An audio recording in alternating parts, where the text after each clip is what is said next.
OG cinema record opening they call him OG విడుదలైన తొలిరోజు ఆంధ్రప్రదేశ్ తెలంగాణలో ఒకరికొక 40 కోట్ల రూపాయలు పైగా షేర్ రాబట్టింది. ఇది పవన్ కళ్యాణ్ కెరీర్లో కొత్త మైలురాయిగా నిలిచింది. బెంగుళూరులో ఉత్సవాలు నిలిపివేత, ఎఫ్ఐఆర్ నమోదు. ఓజీ రివ్యూ ప్రీషోకి ముందు బెంగుళూరులో ఫ్యాన్స్ స్టేజ్ డీజే ఏర్పాటు చేసి జరుపుకున్న ఉత్సవాలను పోలీసులు అనుమతించకపోవడంతో సదరు కార్యక్రమం నిలిపివేత. డీజే, స్టేజ్ పనులు విచ్ఛిన్నం చేశారు. అనంతరం ఆపైఫెర్ నమోదు చేశారు. హరీష్ శంకర్ ప్రశంసలు. దర్శకుడు హరీష్ శంకర్ పవన్ కళ్యాణ్ యొక్క స్క్రీన్ ప్రెజెన్స్ గురించి ప్రశంసలు వెల్లడి చేశారు.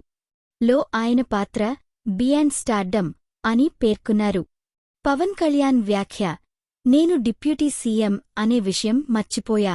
ఓజీ ప్రమోషన్ ఈవెంట్లో పవన్ కళ్యాణ్ వ్యాఖ్యానించారు.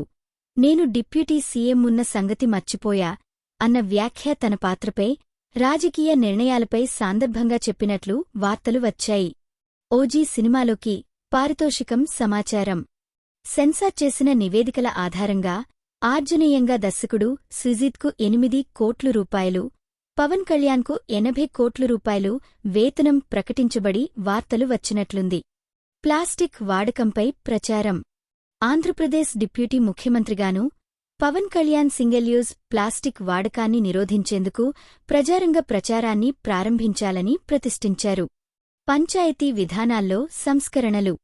పంచాయతీ వ్యవస్థలో ప్రస్తుతం ఉన్న పాత విధానాలను మార్చాలని పవన్ కళ్యాణ్ ఆదేశించారు. ముఖ్యంగా ఒక్క పంచాయతీకి ఒక కార్యదర్శి విధానాన్ని అమలు చేయాలని, పలు ప్రమోషన్లు తీర్చాలని చర్యలు ప్రకటించారు.